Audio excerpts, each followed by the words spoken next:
In Greek mythology, the Titan Prometheus had a reputation for being a kind of trickster, famous for giving the human race the gift of fire and the art of metallurgy, an action for which he was punished by Zeus, who made sure that every day an eagle devoured the Titan's liver while he lay helplessly chained to a rock. Prometheus, meaning forecaster, was one of the leaders of the battle between the Titans and the Olympian gods, led by Zeus to gain control of the heavens, a fight that is said to have lasted 10 years. Prometheus, however, changed sides and supported the victorious Olympians when the Titans wouldn't follow his advice to use trickery in battle. According to Hesiod's Theogony, Prometheus's father was Japito, his mother was Clymenes or Themis in other versions, and his brothers were the Titans Epimetheus, slow of thought, Menoeus and Atlas. One of Prometheus's sons was Deucalion, an equivalent of Noah, who survived a great flood by sailing a huge boat for 9 days and nights and who, with his wife Pyrrha, became the founder of the human race. In some traditions, Prometheus made the first man out of clay, while in others the gods made all the creatures on earth, and Epimetheus and Prometheus were given the task of endowing men with gifts with which they could survive and prosper. Epimetheus generously distributed such gifts as skins and wings, but when the time came for men, the gifts had run out.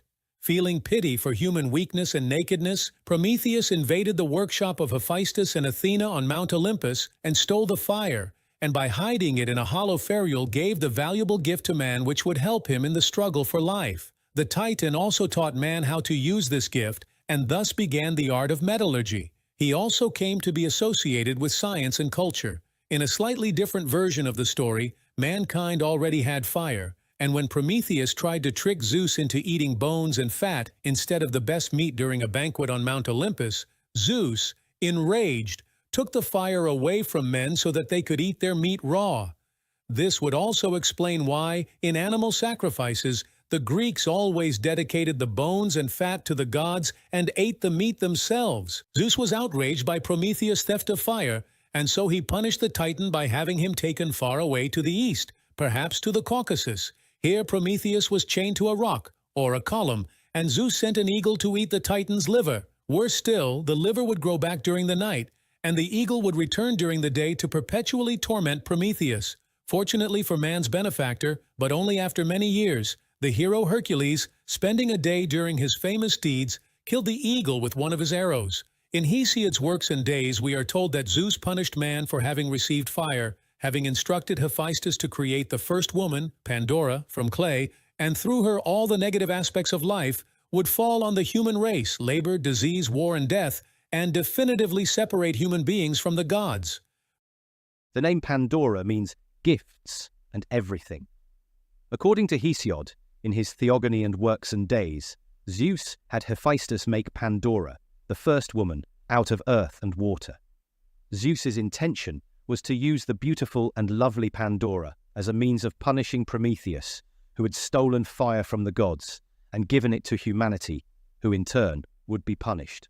Zeus promises, "Son of Iapetus, you who know counsel beyond all others, are pleased that you have stolen the fire and deceived my mind, a great sorrow to yourself and to men to come.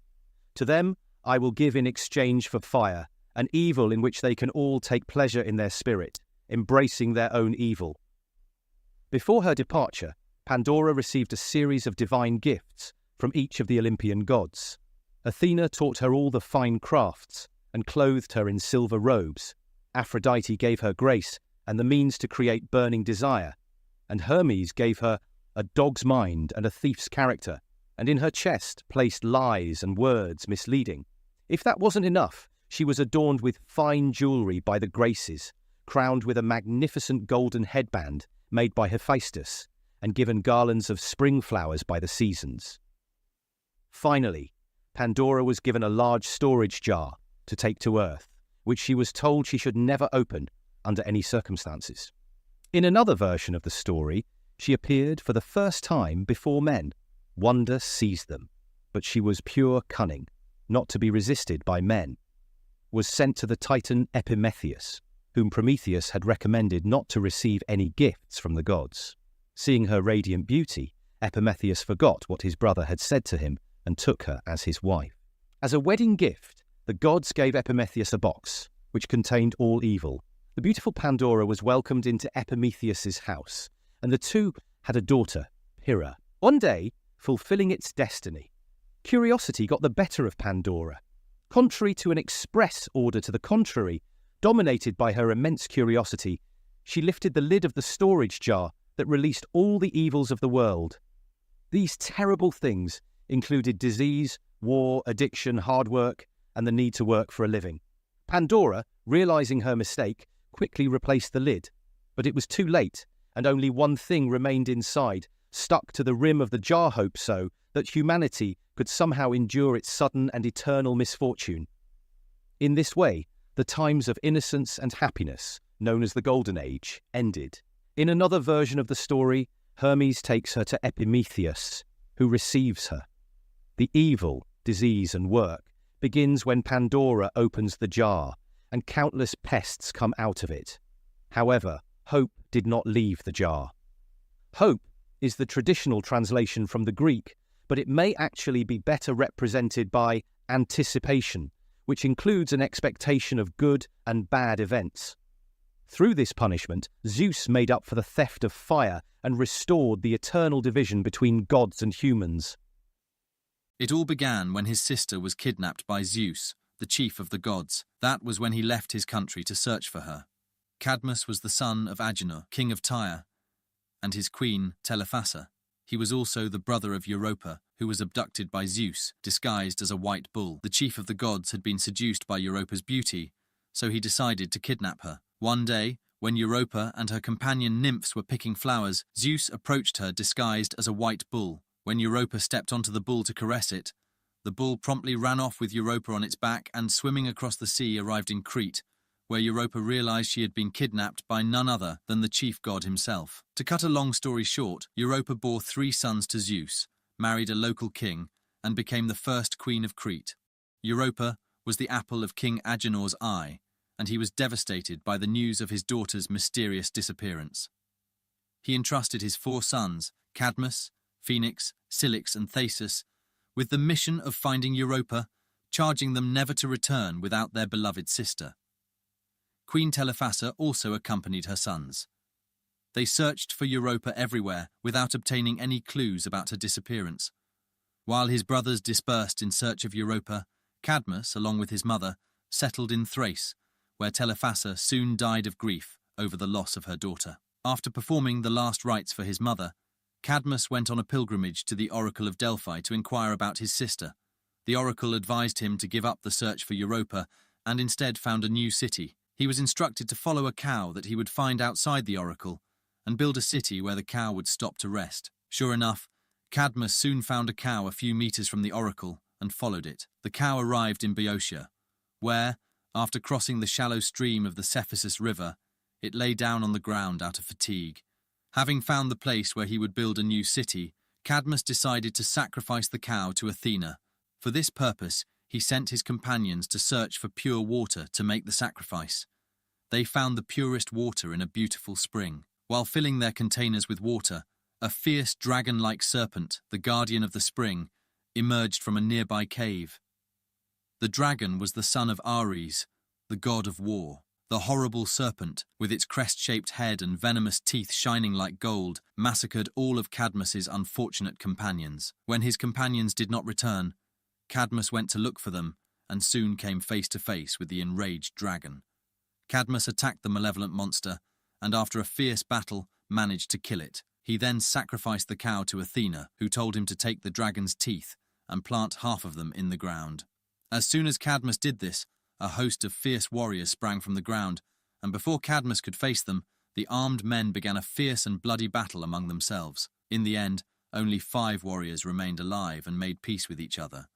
These 5 people, called the Spartoi, sown men, submitted to Cadmus and helped him build the city of Cadmea. After a few years, Cadmus named the city Thebes, in honor of the Egyptian Thebes founded by his father Agenor. The play opens with the city of Thebes in turmoil, devastated by a plague. A priest speaks to Oedipus. A plague is on the fruit-bearing plants of the earth. A plague is on the cattle in the fields. A plague is on our women, so that no child is born of them. He reminds the king that he had freed the city from the tribute paid to the Sphinx, and now the city begs him to find a way to save the city and fix it. Oedipus responds that he understands the people's situation and has sent his brother-in-law Creon to the temple of Apollo to find an answer. Upon returning to the city, Creon asks to speak with the king in private, but Oedipus responds, "Speak to all. The pain I carry more for these people than for my own life. To rid the city of the plague, they must find the murderer of King Laius." Knowing little about the former king's death, Oedipus hears the details of the murder, a crime supposedly committed by thieves. He vows to find the killer. "Whoever the killer of the king was may easily wish to kill me with his murderous hand, thus helping the dead king. I help myself." Oedipus speaks to the public, imploring that if anyone knows the killer, they come forward, promising that they have no punishment to fear, only exile. However, he invokes a curse. "Be he a man, and all unknown or one among many. May he exhaust his life in misery to a wretched doom." He is informed of a local blind prophet, Tiresias, who often sees what Apollo sees and can help him solve the murder. However, after the prophet arrives, he is afraid to speak, fearing for his life if he tells the truth. Oedipus pleads, "You know something, but refuse to speak. Would you betray us and destroy the city?" To try to force him to speak, Oedipus accuses him of being part of a conspiracy. Reluctantly, the old prophet gives in, telling Oedipus that he himself is the murderer. Oedipus becomes enraged, threatening Tiresias. The old man responds that Oedipus provokes him with the same insults that everyone will soon heap upon you. The king questions whether this accusation comes from him or from Creon. The old prophet replies that Creon is not the culprit. The old prophet then asks Oedipus if he knows who his parents are, adding that a curse of both father and mother will expel you from this land with darkness in your eyes. Oedipus and Creon meet to talk. Immediately, Oedipus threatens his brother-in-law, calling him a traitor and conspirator against him. In defence, Creon asks if he should be banished. When Jocasta arrives, the king tells her that her brother is conspiring against him, but she responds in defence, "What has aroused your anger?" So, he tells her that Creon accuses him of killing her husband, the king. She responds that he should not worry about the matter and tells him about the oracle's prophecy and her husband's death. It was fate that he should die by the hands of his own son. But now, look, he, the king, was killed by foreign thieves at a place where 3 roads meet. With his curiosity aroused, Oedipus asks about the murder. How long ago was it? What was he like? How old was he? She tells him about the only survivor, an old servant who was sent away.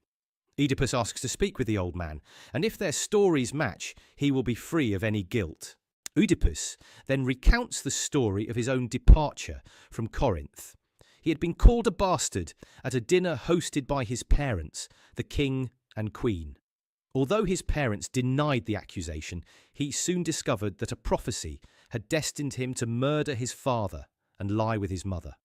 To avoid fulfilling the prophecy, he fled the city only to come to a crossroads where he encountered a carriage. A dispute ensues, and he ends up killing the occupant of the carriage and the driver. "I killed them all." He asks Jocasta, "Was I not born evil? Am I not utterly impure?" A messenger arrives to tell Oedipus that his father, the king of Corinth, is dead. Oedipus realizes that the old prophecy was wrong. They prophesied that I would kill my father, but he is dead and buried in the depths of the earth, and I am here who never laid a hand or spear near him. However, he is confused and not completely relieved, still fearing that the prophecy may prove true. The messenger adds that King Polybus was not Oedipus' real father, for he had received a baby, Oedipus, from a shepherd and given him to the king. Oedipus realized that this shepherd was the same man who had been sent away by Jocasta. To help appease the king's anguish, Jocasta tells Oedipus that she hopes the gods will prevent him from discovering who he really is. The old shepherd arrives to speak with Oedipus. After the king pressures him, he reluctantly tells the story of how he took pity on the baby, who came from Laius's house, and gave him to the messenger. After hearing the shepherd's confession, Oedipus goes mad, begging for a sword so he could kill his wife, his mother. Speaking to the chorus, a second messenger arrives and tells the public that Jocasta is dead. She had committed suicide. When Oedipus enters her room, he finds her hanging with a twisted rope around her neck. He tore the brooches from her gown and stabbed his eyes repeatedly. Blind, he begs to be shown to the men of Thebes as the murderer of his father. He laments, "Why should I see whose vision showed me nothing sweet to see?" He proclaims that he is impious and a child of impurity. If there is any evil worse than evil, this is Oedipus' fate. Creon comes to him, not to laugh, but only to ask what he could do. Oedipus asks to give Jocasta a proper burial and for himself to be expelled and live far from the city. Oedipus Rex was not only performed during antiquity, but is still performed today and is required reading in many schools. It survived as a model for plays by notable authors such as Seneca, Dryden, and Voltaire. The psychoanalyst Sigmund Freud even coined the phrase Oedipus complex to describe the developmental stage in which one may feel desire for the opposite sex parent. In the northern region of Greece, in a place called Bromiont, there lived a prosperous and powerful king named Midas. He was known for his insatiable thirst for refined pleasures and an overwhelming greed for wealth. His grand and opulent palace was surrounded by a magnificent garden where Midas loved to wander, breathing in the delicate scent of the roses that were grown exclusively for him. One afternoon, as the gardeners were preparing to finish their work, one of them heard a strange noise coming from a bush. Curious, as they cautiously approached the bush, they discovered a curious figure huddled on the ground. A creature with the body of a man and the legs of a goat, clearly drunk. It was Silenus, a Satyr companion of the god Dionysus, the lord of wine and revelry. Startled, the gardeners took the strange creature to King Midas. Still staggering and speaking in slurred tones, Silenus revealed his identity to the king. Upon learning that he was in the presence of Dionysus' companion, Midas immediately ordered his release. After Silenus had rested and eaten, Midas personally took him back to Dionysus. When Dionysus saw his friend, his joy was immense. The god ordered several barrels of wine to be opened and threw a grand feast, filled with dancing and music from flutes and tambourines. After hours of celebration, Dionysus, grateful for Midas' kindness, offered to grant the king any wish, whatever he desired. Midas, consumed by his greed, didn't hesitate. He asked for what he believed to be the greatest gift imaginable. "Let everything I touch turn to gold." Dionysus found the request absurd, but true to his word, he granted the king's wish. Back in his chambers, Midas wasted no time testing his new power. He touched a simple wooden table, and it immediately turned into solid gold. He tried the same with a tin goblet and a bronze sword, both of which gleamed in pure gold. Overcome with excitement, Midas rushed through his palace, touching everything in sight. In no time, the grand palace was filled with gold, furniture, columns, decorations, and even the trees in the garden shimmered under the setting sun. But the true tragedy of Midas' story was yet to unfold. As the king reveled in his newfound power, his beloved daughter, enchanted by the golden glow that now filled the palace, ran to embrace him. In his excitement, Midas reached out to hug her, but the moment he touched her, she too was transformed into a statue of solid gold. The joyful expression on her face froze in a cold, metallic gaze. Midas' heart, once brimming with pride, was shattered in an instant. The daughter he cherished more than anything had become a lifeless monument to his greed. Devastated, Midas realized that what he had thought was the key to boundless wealth and happiness had instead condemned him to a life of loneliness and despair. Every golden object around him seemed to mock his folly, and as night fell, his hunger gnawed at him. He commanded his servants to bring him a feast, but the moment he touched the delicious meats, ripe fruits, and cheeses, they all turned to gold before reaching his lips. In desperation, he tried again, only for the same result. His servants, terrified of his terrible power, kept their distance, racked with hunger, grief over his daughter, and overwhelming isolation. Midas finally understood that his wish had doomed him. Sobbing, he pleaded with Dionysus to take away the power he had so foolishly asked for. The god, amused by Midas' plight, laughed at the king's misfortune, but out of pity, he relented. Dionysus instructed Midas to bathe in the waters of the Pactolus River, near Mount Molus, to rid himself of the curse. Midas followed the god's advice, and when he emerged from the river, he felt immense relief. The deadly gift was gone. From that day on, the waters of the Pactolus carried flecks of gold, remnants of Midas' curse. Despite learning such a harsh lesson, Midas wasn't done with the gods just yet. Not long after, he found himself embroiled in another divine conflict, this time with Apollo. The god of the sun Apollo was about to compete in a musical contest against the satyr Marsyas, and Midas, who had once been a student of the famous musician Orpheus, was chosen as one of the judges. When the competition ended, it was clear to everyone that Apollo had been the superior performer, but Midas, in a fit of stubbornness, declared that Marsyas had played better. Apollo, insulted by Midas' lack of musical discernment, accepted his victory, but decided to punish the king for his ignorance.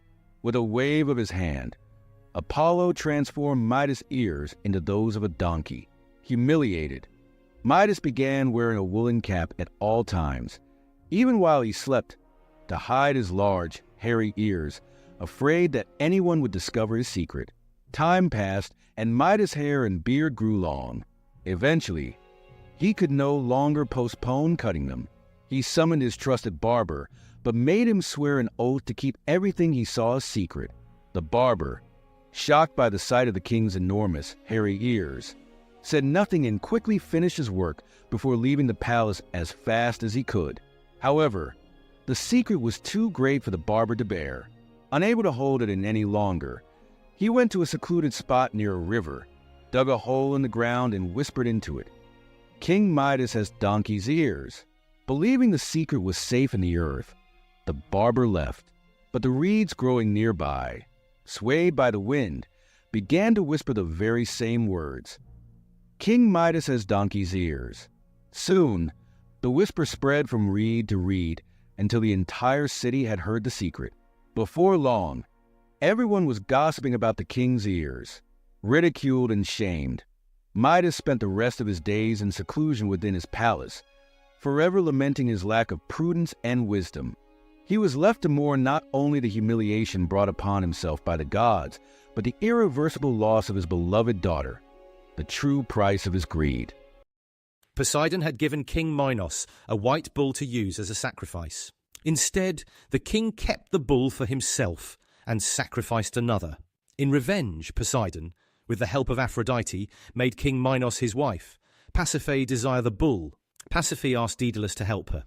Daedalus built a hollow wooden cow covered in real cowhide for Pasiphae so that she could mate with the bull. As a result, Pasiphae gave birth to the Minotaur, a creature with the body of a man but the head and tail of a bull. King Minos ordered the Minotaur to be imprisoned and kept in the labyrinth built by Daedalus for this purpose. In the story of the labyrinth told by the Hellenes, the Athenian hero Theseus is challenged to kill the Minotaur, finding his way back with the help of Ariadne's thread. It is Daedalus himself who gives Ariadne the clue on how to escape the labyrinth.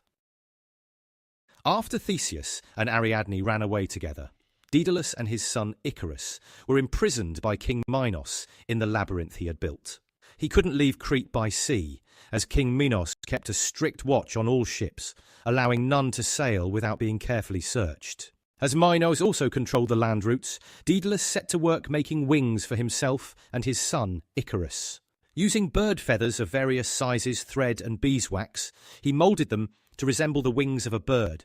When they were both ready for flight, Daedalus warned Icarus not to fly too high, because the heat of the sun would melt the beeswax, which held his feathers together, and the wings would break, nor too low, because the sea foam would soak the feathers and make them heavy, and he would fall. After Daedalus and Icarus passed through Samos, Delos Elabinthos, Icarus disobeyed his father and started flying high towards the sun. He flew very close to the sun. Without warning, the sun melted the wax, which held the feathers together, and they fell off. Icarus kept flapping his wings, but he realized he had no feathers left and was flapping his featherless arms. Icarus could feel hot, sticky wax dripping from his arms and could see loose feathers.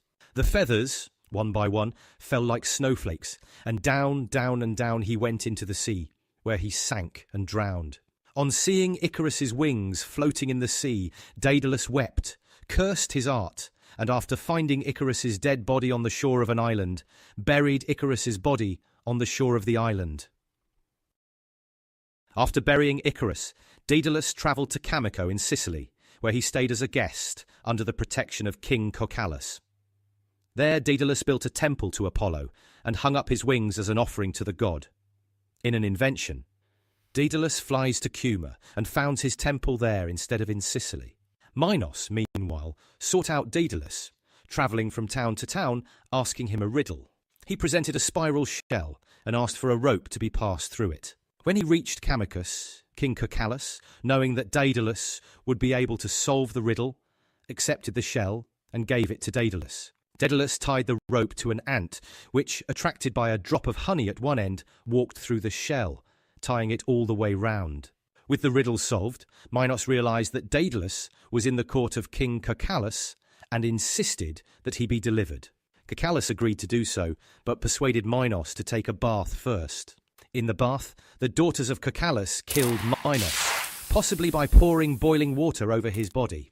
One version of the story says that he retired to the Cretan colony of Telmessos, ruled by Minos' estranged brother, Sarpedon, and while wandering outside the city, he was bitten by a snake and died. Ixion was the son of Phlegyas and king of the Lapiths, an ancient tribe from Thessaly. An ambitious and unscrupulous man, Ixion promised to marry Dia, daughter of Ioneus. However, in an attempt to avoid paying the bridal gifts he had promised to her father, he devised a sinister plan. He invited Ioneus to a banquet at his palace, but had dug a concealed pit, at the bottom of which burned a coal fire. Unsuspecting, Ioneus fell into the trap and was burned to death. The gods, outraged by such atrocity, saw this act as unforgivable. However, Zeus, for reasons known only to him, decided to spare Ixion. Gathering the gods on Olympus, he turned to them with a contained smile and said, "Well, my friends, I know what you're thinking. Ixion threw his future father-in-law into a fire, and sure, that's not exactly something you'd want to see. I agree. A public relations disaster.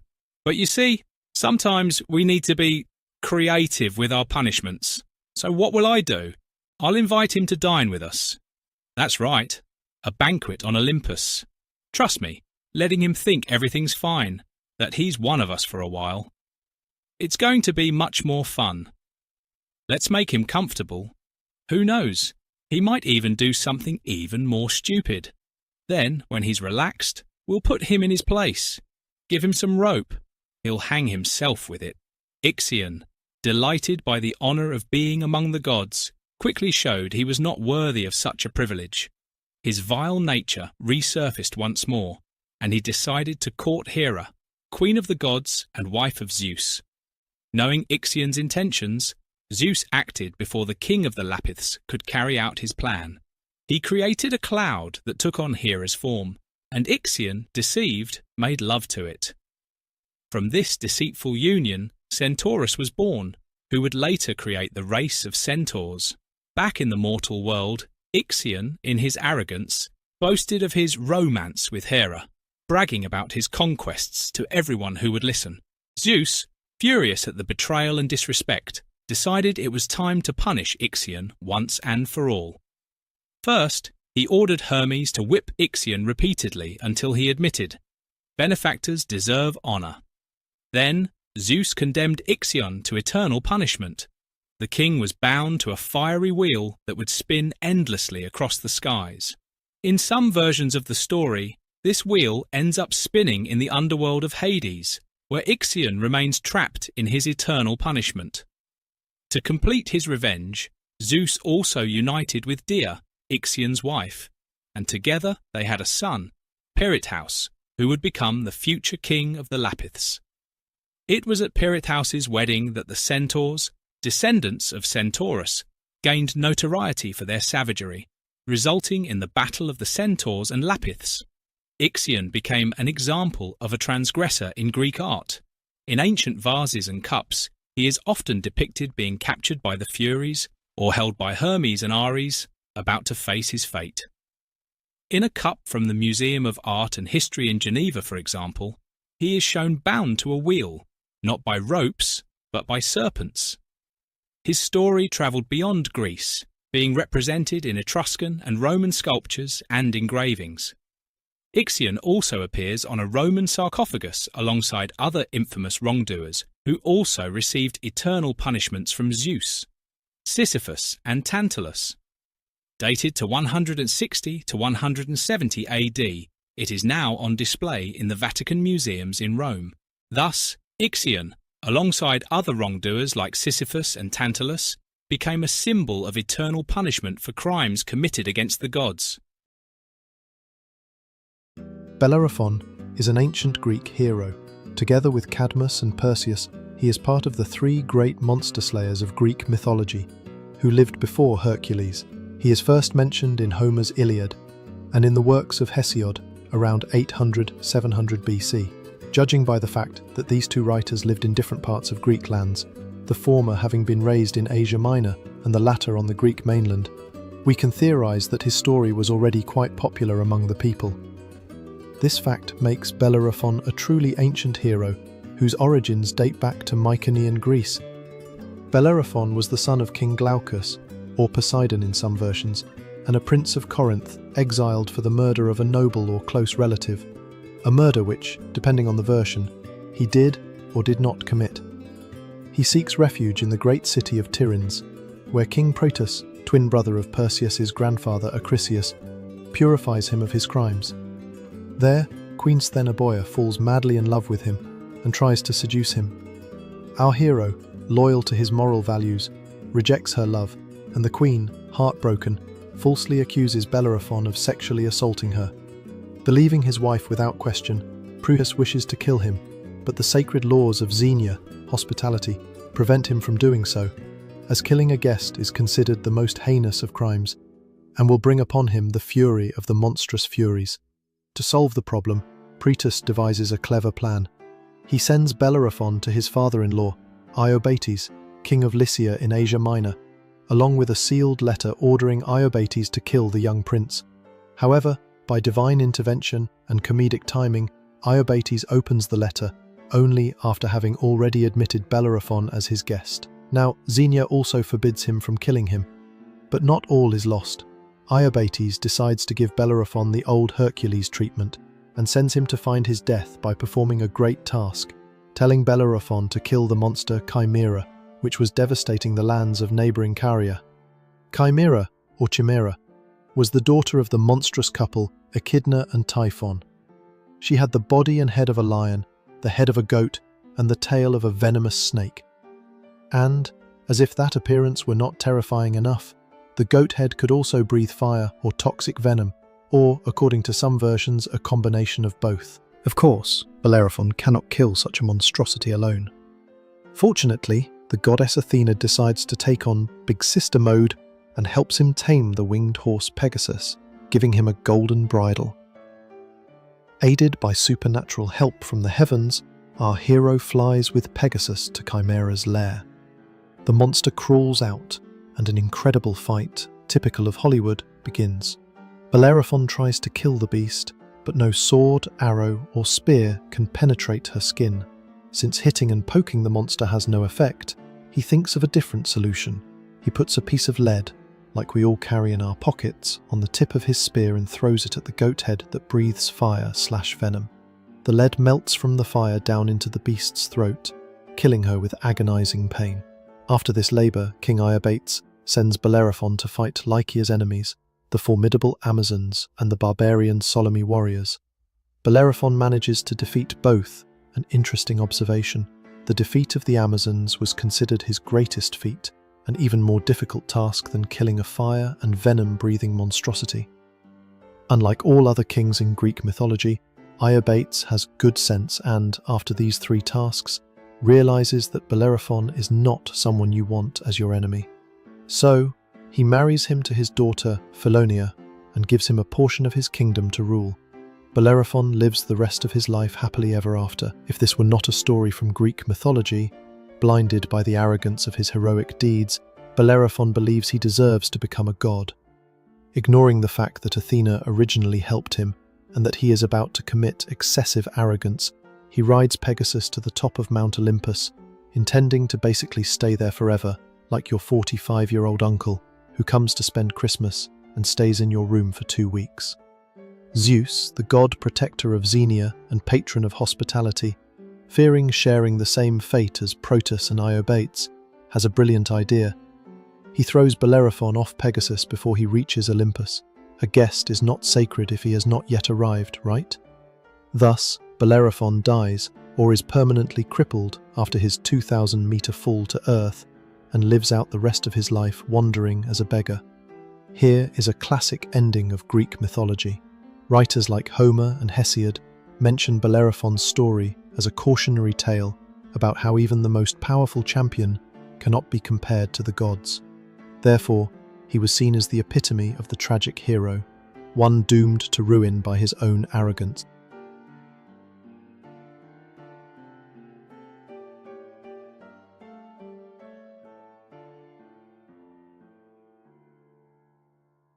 On the island of Crete, Minos reigned.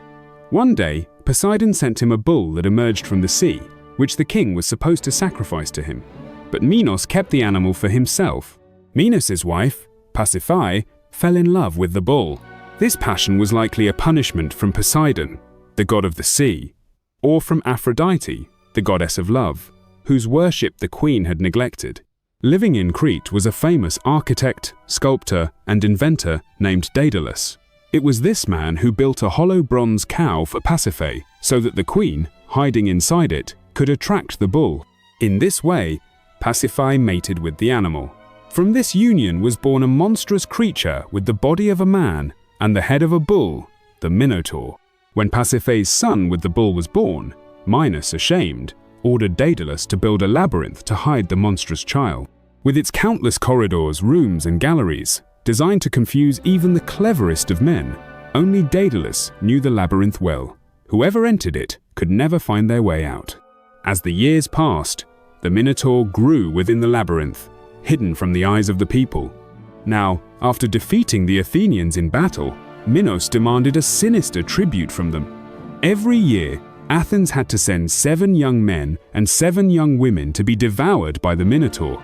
You can imagine the terror that gripped those who, lost in the twisting paths, felt the grotesque creature of the labyrinth approaching. Determined to put an end to this situation, the Athenian hero Theseus went one day to Crete, along with the other youths destined for certain death. When Theseus arrived on the island, Ariadne, the daughter of Minos and Pasiphae, fell in love with the young man. Wanting to save him from death in the labyrinth, she gave him a ball of thread. Theseus was to unravel it as he made his way through the maze. The idea had come from Daedalus. That's how the hero, after killing the Minotaur, easily found his way out by following the path marked by Ariadne's thread. When Minos learned what had happened, he was furious and imprisoned Daedalus and his son Icarus in the labyrinth, believing the architect had been complicit in the betrayal. Unable to sail far away, since Minos controlled the ships, it would have meant death for both of them if Daedalus, always cunning and inventive, hadn't found a way to escape. He made wings for himself and his son, using feathers glued together with wax. Before they flew out of one of the high windows of the labyrinth, Daedalus warned Icarus. Under no circumstances should he fly too close to the sun. He should stay neither too high nor too low, between the sky and the earth.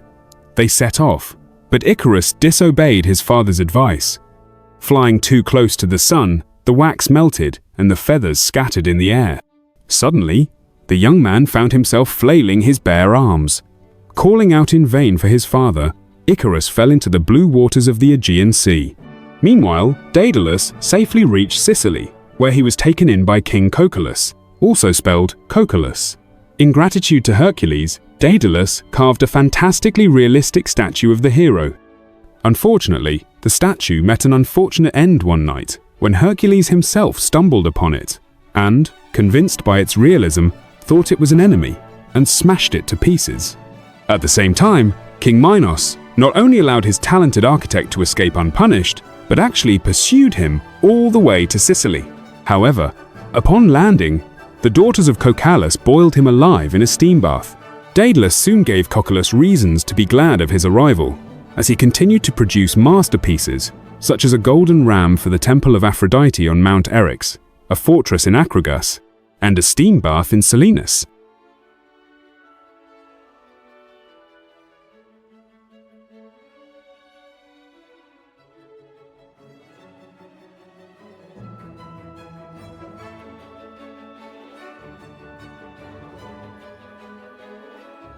In the heart of Olympus, in an age when gods and mortals still walked side by side, Persephone was born, the daughter of Zeus, king of the gods, and the goddess Demeter, mistress of crops and fertility. She was called Kore, the maiden, and the oldest poems say, such as the Orphic hymns dating from c. 600 BC, that her beauty was as pure and radiant as the morning dew on the wheat fields. She grew up under the watchful eye of Demeter, who kept her away from suitors, as no crown on Olympus would be worth the sacrifice of her only daughter. It was a clear day in spring, when Persephone and her companions were picking flowers in the valley of Nysa, near the sanctuary of Eleusis, where the oracle, basically a priest who transmitted the will of the gods to the people, was quietly prophesying to the priestesses. Among daisies and poppies, Persephone spotted a daffodil so perfect that it seemed to have been woven by Aphrodite herself. She knelt down to touch it, and the ground beneath her feet shook. The earth opened up like a dark book, and Hades, god of the underworld, emerged in his ebony chariot, pulled by horses as black as night. "Mom, help me!" Persephone tried to scream, but Hades wrapped her in a tight embrace and took her to the realm of the shadows, where the river Styx whispered secrets to the damned. The distant clicks of the chariots faded away, and the astonished friends found only the silence of the valley. Meanwhile, Zeus watched from above, preferring to keep quiet so as not to displease his brother, while Helios, the all-seeing sun god, smiled sadly as he saw the maiden disappear into the abyss. When she heard about the kidnapping, Demeter despaired.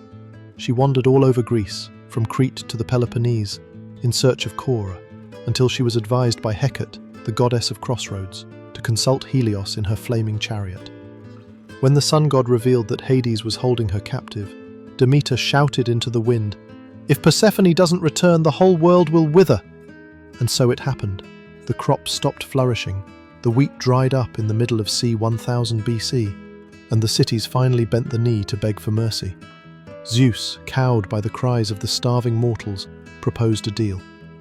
"If you prove that Persephone was forced, I'll bring her back. If not, she'll stay with Hades forever." Hades, cunning, offered the reluctant bride pomegranate seeds, the red fruit of the underworld. "Just a few," he assured her. "But whoever eats gives a bond to the underworld. Each seed consumed seals a piece of the soul." When Persephone stood before Zeus and her mother, she replied in a trembling voice, "I want to be with my husband." Demeter, furious, accused Hades of deceiving her daughter, and a new storm of fury hung over Olympus. To prevent the earth from dying for good, Zeus decreed, "Half the year, Persephone will stay with Hades, the other half with me and her mother." In the words of the ancients, those 6 months in the underworld became fall and winter, bare fields, biting winds and seasons of hunger. When she returned to Olympus, spring and summer were reborn. Flowers sprouted, leaves turned green, and birdsong filled skies and valleys. Thus, according to Greek mythology, the seasons were created. The fall and winter months were when Persephone sat on the throne of the underworld next to Hades, and the spring and summer months were when Persephone was reunited with her beloved mother, Demeter. Hades and Persephone are generally seen as having a stable and healthy relationship, and the two have mutual affection and respect for each other. Of all the Hellenic deities, Hades and Persephone were one of the few who remained faithful to each other. In Hesiod's Theogony, you'll find a complete list of the various women with whom Zeus and Poseidon lay, but the only one with whom Hades is associated is Persephone, his wife and queen. What may lead Persephone to love Hades is his persistence. In the myths, he continually pursued her because he loved her so much. He also doesn't treat her like a child, as her mother Demeter does. Instead, Hades sees Persephone as an important woman who deserves to be loved.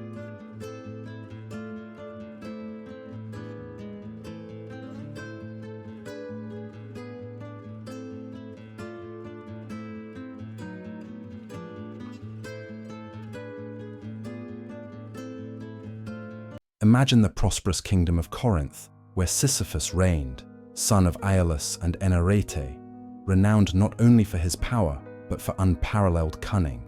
They say that of all mortal souls, none was more ingenious than his.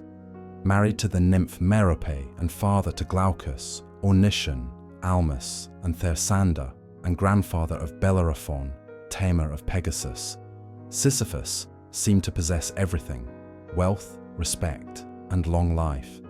But the fate of so wily a man soon drew the gods' wrath. One day, Sisyphus witnessed the abduction of Aegina, daughter of Asopus, by Zeus in disguise. Driven by vanity and the promise of a fresh water spring for his city, he revealed to the river god who the rapist was. By accusing Zeus, Sisyphus not only secured earthly blessings for his people, but also incurred the irresistible fury of the divine. Zeus then sent Thanatos, the very personification of death, to escort him to the underworld. Yet Sisyphus, ever crafty, gifted the grim collector a chain disguised as a necklace. In an instant, Thanatos found himself bound, and death's work ceased, so much so that even wars halted, for no blood could be shed. Ares, troubled by this imbalance, freed Thanatos to restore order, and death resumed his duty. However, Sisyphus still had one more ace up his sleeve. Knowing he had been omitted from the funerary rites, having instructed Merope to feign ignorance of his death, he exploited the ensuing chaos below to plead directly with Persephone and Hades.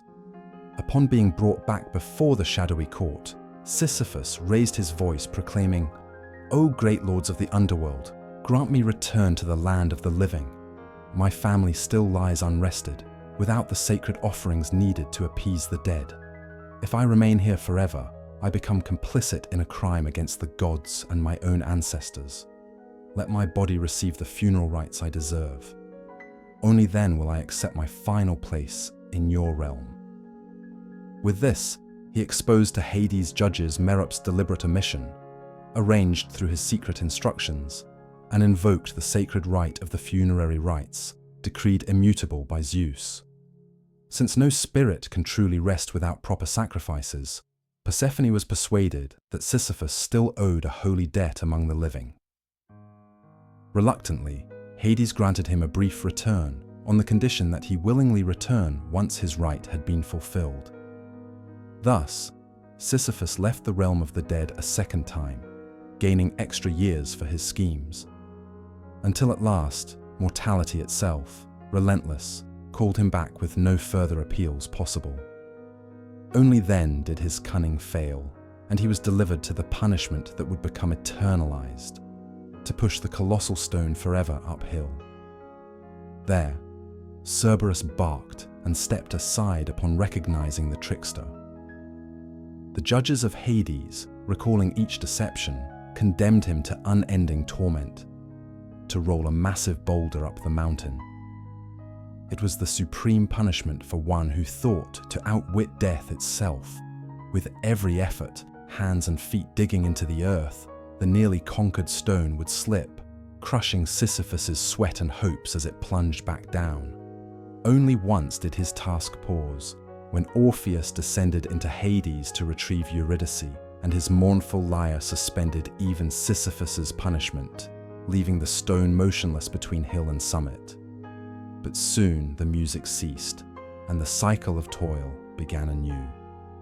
Homer himself recounts, in verses that echo the weight of clustered muscles and the clang of rock, how Sisyphus, with both hands and feet, cast the stone toward the top, but whenever he was about to fling it over, it would turn and roll back, relentless. And so Sisyphus endures, the eternal symbol of futile labor and the stubborn perseverance that persists even when the universe seeks to erase every triumph. For in his sentence, we learn that there is no greater deception than believing we can conquer our own destiny.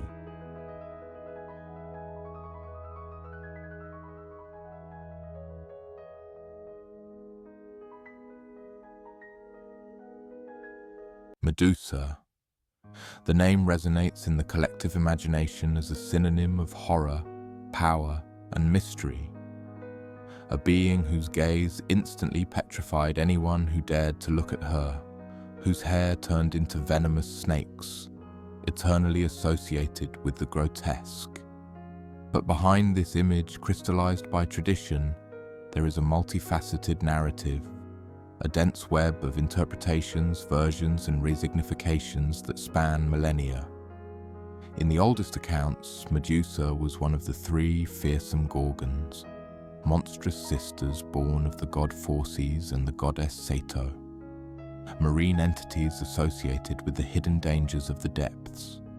Medusa, Steno, and Euryale lived in a region beyond the ocean, in the confines of the night, where the voices of the Hesperides are heard. Of them all, only Medusa was mortal.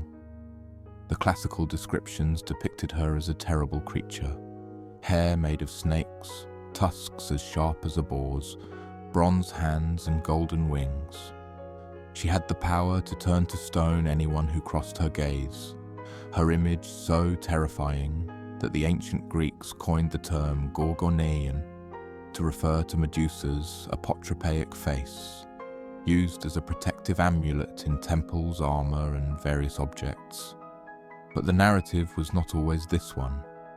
If, in the primitive version, Medusa was already born a monster, later literature presents a dramatic and profoundly human reinterpretation, in which she appears as a victim of a cruel fate, mercilessly shaped by the gods. According to Ovid, in his celebrated work Metamorphoses, Medusa was originally a beautiful young woman. Her hair was so magnificent that it rivaled that of the goddesses themselves, attracting the attention of many suitors. However, she had devoted herself to religious life as a priestess in the temple of Athena, goddess of wisdom and war. As a priestess, one essential vow was chastity. Poseidon, god of the sea and eternal rival of Athena, upon seeing her, was immediately enchanted by her beauty. Consumed by desire, he raped Medusa in the very temple of the goddess, an act that violated not only the young woman's body, but also the sanctity of the sacred space. What happened next reveals the harshness and ambiguous logic of Greek myths. Athena, outraged by the desecration of her temple, did not turn her fury against Poseidon, who, as an Olympian god, was untouchable, but against Medusa, the vulnerable human who, in her understanding, had failed to preserve the purity of the divine space. As punishment, Athena transformed Medusa's magnificent hair into snakes and endowed her with the terrible power to petrify anyone who looked into her eyes. Expelled from society, exiled to a remote island, Medusa lived surrounded by statues that were once men who, driven by glory or greed, dared to confront her and succumbed to her lethal gaze. Isolated, driven mad by loneliness and fear, Medusa came to be seen as a monster, the young woman raped and punished for a crime she did not commit, forgotten.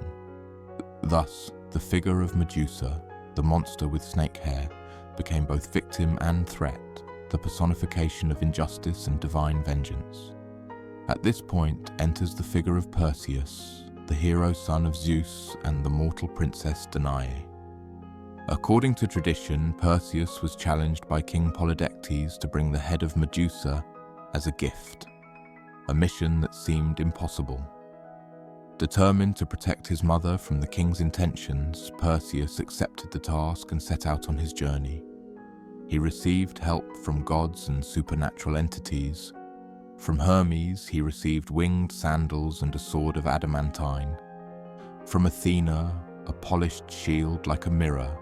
From the nymphs, the Kibices, a magical bag to store Medusa's head, and the helmet of Hades, which granted invisibility.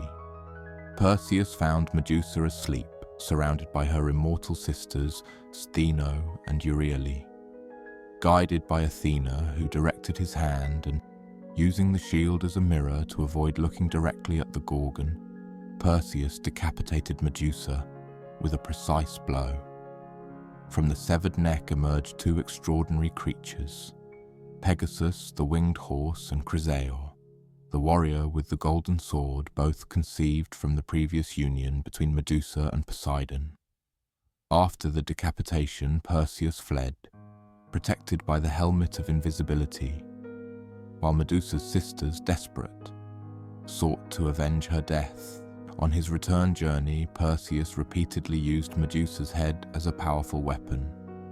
He saved Andromeda, petrified the sea monster Cetus, defeated the suitor Phineus, and finally, upon returning to the island of Seriphos, turned Polydectes and his accomplices to stone, freeing his mother.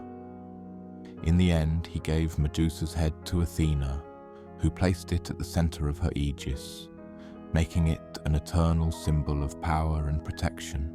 For centuries, Medusa's face appeared in Greek art as an apotropaic amulet, warding off evil, and her image was transmuted countless times, from grotesque and bestial figure to tragic woman, from prey to predator, from monster to martyr.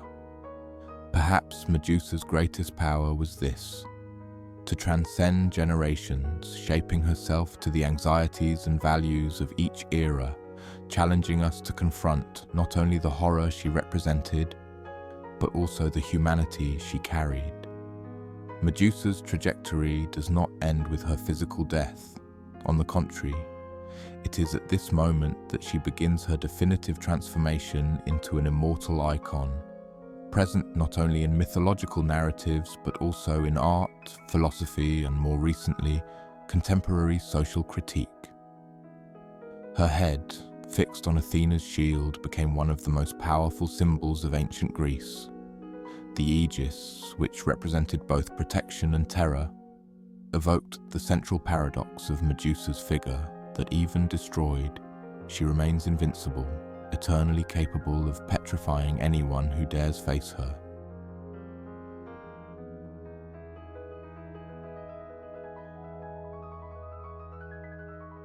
The backdrop of Iphigenia at Aulis is the Trojan War.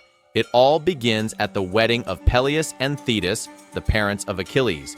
Thetis is divine, so they invite all the gods and goddesses except Strife, Eris. She decides to ruin the party by throwing a golden apple that says, "To the fairest." 3 goddesses, Hera, Athena, and Aphrodite, claim the apple, and Zeus chooses Paris, a prince of Troy, to judge who should receive it. Hera offers him power, Athena offers wisdom, but he chooses Aphrodite, who promises him the most beautiful woman in the world, Helen. The problem is that Helen is already married to Menelaus of Sparta. Paris takes Helen to Troy anyway, and Menelaus and his brother Agamemnon summon an army of Greeks to sail to Troy to bring Helen back.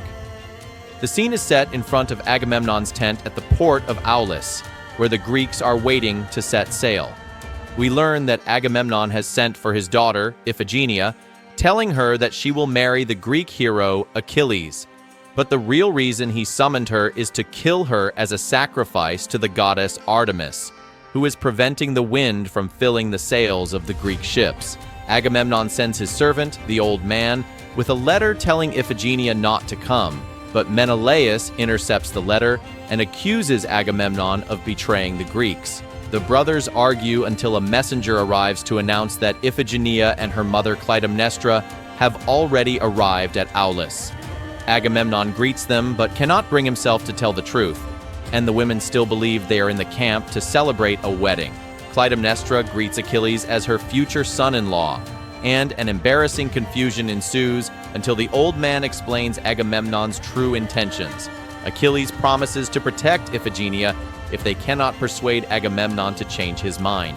Clytemnestra confronts Agamemnon, and Iphigenia pleads for her life, but he fears the wrath of the army and does not relent. Achilles reports that the army is clamoring for Iphigenia's sacrifice, but he still vows to protect her if it comes to that.